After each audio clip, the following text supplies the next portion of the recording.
Finally here, and well, it's time to start doing my top 10 list. Tons of lists coming out soon, but today we're going to be starting with our top 10 best films of 2018. So let's get straight to it. And guys, thank you guys so much for clicking on this video. If you guys are new here, consider hitting that like and subscribe button, and also commenting and making sure to let me know what your guys' top 10 favorite films of 2018 are. Remember, these are my opinions, so if your film doesn't make my list for any reason, it's not because I didn't like it. If you heard a good review from me earlier this year about it, I probably wanted to put it in here, but there were so many good films, and I know we say this every year, but this list was definitively hard. I had to really dive in and say, okay, what films did I rewatch? What films did I want to go and rewatch? What films really just struck with me and stuck with me the whole entire year? And I had to narrow it down to 10. But before we get to those 10, let's talk about my honorable mentions. So, for honorable mention wise, I'm going to go a couple of them. Searching was one. Mandy, Widows, Roma, I was super close to putting in there. Creed 2, Incredibles 2, Upgrade has stuck with me forever. Hereditary, it kills me I didn't put Hereditary in there, but the ending, it just never works for me. If Beale Street Could Talk is a film that has won my heart over, if you need to go see it, it's in theaters everywhere now. Bohemian Rhapsody, The Favorite, yeah, I know. I said it was one of my favorite films, but I only saw it once, so I can't really bump it in there. I need to see it again. Suspiria, this close. And of course, the one that kills me not to put it in here, but I really love this film, and it's Paddington 2. I want to talk about Paddington 2 for a little bit, because I never really loved the first Paddington. I thought it was fine. It was cute. Paddington 2 really just changed the dynamic of how well done this franchise is, and Paddington 2 was excellent. I wish I could have. It pretty much ties for number 10, but my real number 10 is Hate U Give is a film that I had no interest in seeing at all this year, but when I ended up seeing it for the first time, I just fell in love with every single aspect of this film. And I've seen it 3 times, and every single time it's still just a powerful punch in the gut of a type of movie with these powerful performances from not just Imelda Starsberg, but mostly her father, Russell Hornsby, who we always see playing in these other roles, in these small centric roles. But this is the first role where, for me, he really stuck out, and I was like, who is that guy? What's his name? I need to remember his name. And it is a shame that this film is not getting any Oscar talk. It's a shame that he's not getting any Oscar talk for Best Supporting Actor. I personally think he is the Best Supporting Actor of 2018. And The Hate U Give in general is just, again, it's a film that's based off a YA novel that we know how YA novel turns. They usually just turn in cliche and cheesy and don't work, but this one was powerful. You could feel the passion behind the scenes. You could feel it all. And it's just one of those films that I think, again, is one of the most underrated films of 2018, but also one of my favorites of 2018. Coming in number 9 is probably the film that I've seen the most this year, and that is Game Night. Game Night is easily the best comedy I've seen in the last couple of years, even over Girls Trip, which I thought Girls Trip was a blast. Game Night is one of those films that I've probably watched it within the last couple of weeks. I probably watched it 5 times. Either showing someone, watching it by myself, putting it on the background, but just ending up sitting down to watch the whole entire thing. It's a film that has excellent twists throughout it that you don't see coming. It's a film that you can even go back into, and when those twists are coming up, you can see where, like, oh, I should have caught that. Oh, I should have caught that. One of those films that if someone's like, oh, what film should I go buy? What film should I go rent? What's a good date night film? Game Night. It's one of the best films for any type of scenario you can do. Please go and search it out. It's an excellent, amazing film that has stuck with me, and I've watched it so many damn times. Number 8 is Ready Player One. Now, again, not everyone likes this film. I've actually seen it on a couple of the top 10 worst films of the year. This is not a worst film in my opinion.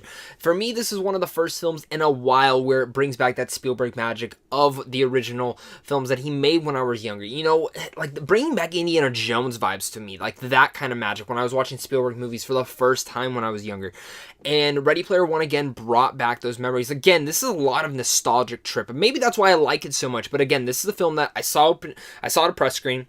I went and saw it opening night, And constantly I've seen this film multiple times throughout this year, and it's an energetic blast where, yeah, the characters aren't fully fleshed out. Yes, the novel is better, but it's definitely a world that I love being engrossed in and wanting to go back into. I want a sequel right away with Spielberg directing. I want to get sucked back into this world with these characters, learn more about them, and just everything going on. The fact that they even have a shining sequence in here is one of the reasons that this film gets a +1 from me and automatically gets thrown in.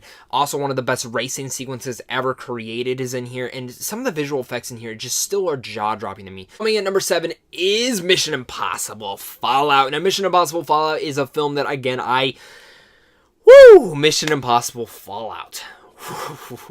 This is the best Mission Impossible film.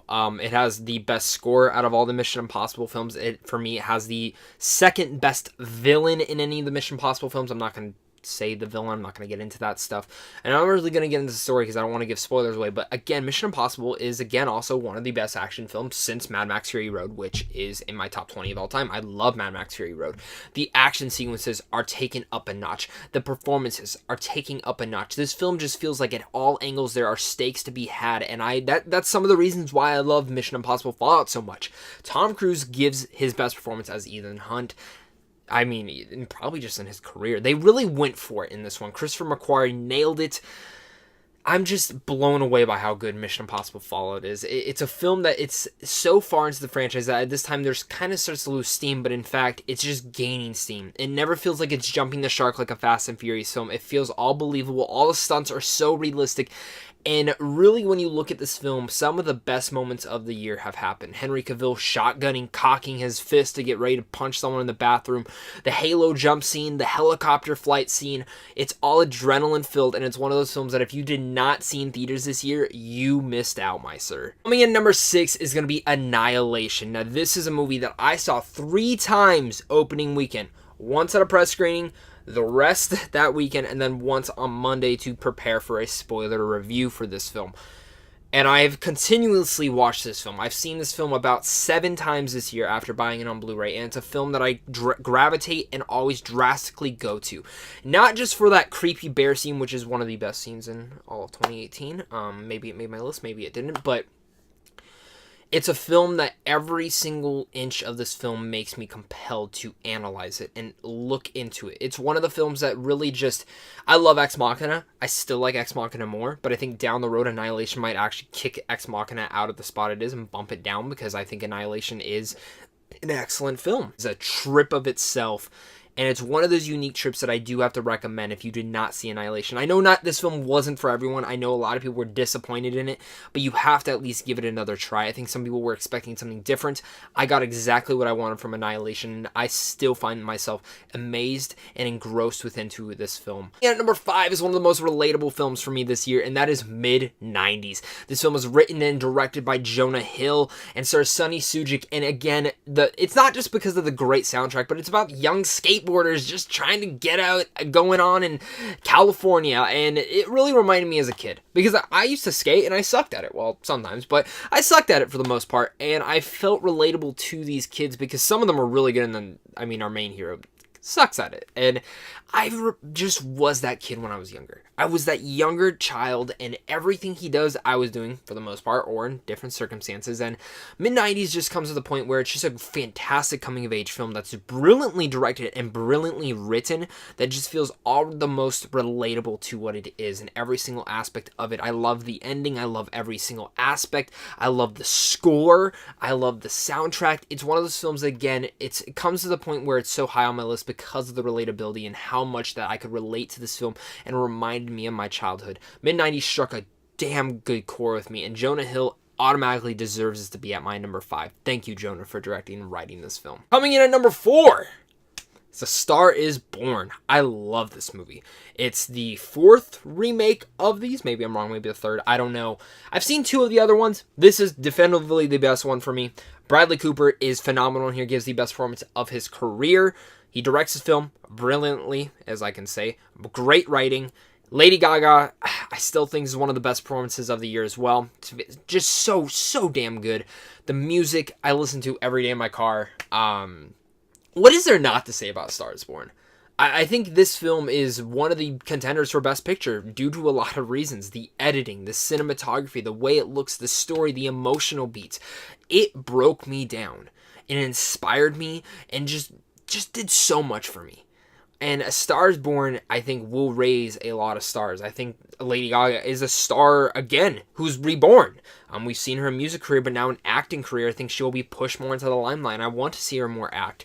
Yeah, some people complain, oh, well, the performance was made for her, but she still made it her own. And there's some moments in here where she's singing and the emotion coming out of her. That takes a lot. And that's what makes a really good performance. And I think that's what people missed out on. A Star is Born is seriously a fantastic film that has struck my core. It's an emotional film that I absolutely enjoyed this year. And number 3, though, is going to be Avengers Infinity War. I love this film so much. Multiple times again. Seen this film like 12, 13 times ever since I got on Blu-ray. Watched it 4 times that weekend. Love to show people Avengers Infinity War. One of the best theater experiences this year, especially with me and my friends sitting next to each other. We've seen every MCU film to date opening night, and seeing this film early was just a blast. We freaked out. We loved it. We had such enjoyment out of this movie. And Thanos is one of the best villains of 2018, if so, and he's just so damn badass. The way that he kicks a lot of ass, and some of the best action sequences. Again, I get it, this story isn't fully structured, but if you've followed all these films like me, if you're a geek culture like me, to the MCU, to the comic book films, Infinity War was everything I wanted it to be and more. It is essentially the Empire Strikes Back of the Marvel Cinematic Universe. Coming in number 2, though, is Green Book. It's a film that I heard lots of great things going into, and this film blew away all my expectations. It's heartwarming. It gives me those heartwarm, fizzy feelings, but it's also dramatic. It hits some racial tones that needed to be hit and established within a film, and brings up certain issues that I don't think other films have brought up perfectly. Yeah, there's some films that do it better, and this is a buddy driving film, and a lot of people say it's like Driving Miss Daisy, but it's so much different than that. And I know there's a lot of controversy about this film, but still, for me personally, I find Green Book to be one of the films that when someone asks me what is a film I should go see, I automatically reference Green Book and say, hey, it's still in theaters, go give it a watch. It's not going to be on DVD and Blu-ray for a while, but it's going to be talked about at the Oscars, and I still think Green Book does have a contention for Best Picture. It's funny, you'll laugh, you'll smile, you'll cry. Green Book brings all the emotions to you, and some people might say it's manipulative. Whatever. I love the Green Book. It's one of my favorite films of the year. Coming into my number 1 favorite film of this year, and what I think might be the best film of 2018, that is Spider-Man Into the Spider-Verse. A film that I remember announced. I had no interest in seeing this film. I was like, that's stupid. I don't need an animated Spider-Man film. Rolled my eyes. Heard some good things going in. I was like, okay, maybe it's going to be good. Maybe it's going to be good. Getting a little bit more hype. Went into the film, and boom, my expectations flew out the door, flew out the window, and just left the earth completely. I love Into the Spider-Verse. Seen it 3 times now. I want to see it 5 more times. I want to buy it on DVD, Blu-ray, 4K, whatever I can buy it on to watch it at home every single day for the rest of my life, because I think this is the best Spider-Man film. It's funny. It's heartwarming. It's energetic. The action is great. The characters are great. It's inspiring. It's just everything. The gimmicks in here work. Having all these spider people and establishing it into this world, it works. The humor works. The animation, unique. Amazing. Some of the best animation I've ever seen. Great villains, great direction, everything I wanted in this film and more. It is seriously the best film of 2018 for me. I'm a diehard Spider-Man fan. He's my favorite superhero, and I cannot express enough how giddy I was walking out of this film. I have not felt this giddy after a while when I still talk about Spider-Man. I hope people support it. Please support it. I love this film. I love Spider-Man and the Spider-Verse. I'm just going to stop talking about it. Stop watching this video now. Go, please check out the movie. It needs to be shown. It needs good word of mouth, and Spider-Man and the Spider-Verse is essentially one of the best films of this year for me. As that is my list. I'm curious to hear your guys' thoughts down below on yours. Let's talk about it down below. What did you guys agree with mine? What do you not? And remember, this is my opinions. These are my top 10 best films of 2018, but I want to hear your guys's. If you're new here, again, hit that like and subscribe button. Go check out Sandwich on Films also down below for early movie reviews. Check out some movie news and even some advanced movie screens that might be coming out that we will be giving away. Again, guys, thank you guys so much for watching this, and until next time, stay classy.